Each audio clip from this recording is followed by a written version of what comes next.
ઉત્તમ સુખ અને શાંતિ જોઈતી હોય તો પહેલું ધર્મ એ જ છે પોતાના માતા પિતા અને ગુરુને પગે લાગો. ભગવાન તે સર્વના હૃદયમાં છે. બહારની પથ્થરની મૂર્તિમાં નમવાથી આશીર્વાદ ન મળે. માતા પિતાને પગે લાગી તેનો આશીર્વાદ લઈને ઘરની બહાર જાય છે તેને ચોક્કસ લાભ થાય છે, તેનો દિવસ સારો જાય છે. બીજું, ધર્મ પોતાના શરીર વડે યોગાસન કરો, તે શરીર બરાબર રાખવું તે ધર્મ છે. ત્રીજું, ધર્મ સવારે 6 વાગ્યા પહેલાં ઉઠો તે ધર્મ છે. ચોથું, ધર્મ સ્નાન કરી ધ્યાન કરો તે ધર્મ છે. પાંચમું, ધર્મ ઉત્તમ પુસ્તકને વાંચી સત્યનું પાલન કરો તે ધર્મ છે. છઠ્ઠું, ધર્મ વેર ઈર્ષા અને અભિમાન છોડી દો, શુદ્ધ વ્યવહાર કરો તે ધર્મ છે. સાતમું, ધર્મ બીજાનું ધન વગેરેની ચોરી ન કરો, કોઈને અધિકાર ન છીની લો તે ધર્મ છે.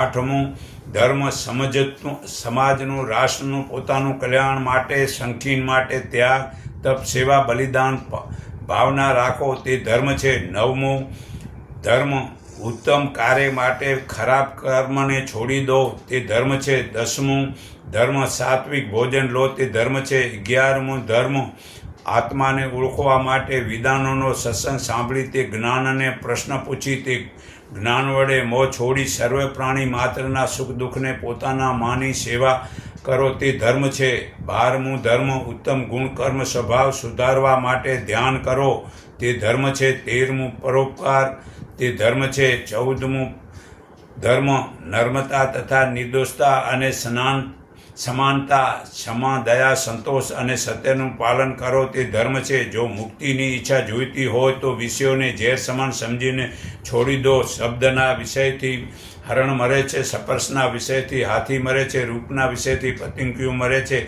રૂપના વિષયથી માછલું મરે છે અને ગંધના વિષયથી ભમરો મરે છે. તે જીવજંતુ એક વિષયથી ઉપયોગથી મરે છે અને મનુષ્ય જુએ છતાં પાંચેને છોડતા નથી. તો મૃત્યુ કેમ ન થાય? તો પોતાનું આત્મા સ્વરૂપનું જ્ઞાન નથી તો સદગુરુ વડે પરમાત્માનું જ્ઞાન મેળવી લો. બાકી જુદા જુદા શાસ્ત્રોના શ્લોક બોલતા હોય, જુદા જુદા દેવોને પૂજતો હોય, પણ બ્રહ્મ જ્ઞાન થયા વિના હે અર્જુન બધા કાર્ય નિર્થક નકામા છે. કરોડો યજ્ઞ કરો, કુવા વાવડી કરાવો, કરોડો ગાયો તથા દાન કરો, પણ મોક્ષ તો બ્રહ્મ જ્ઞાન વિના થવાનો જ નથી.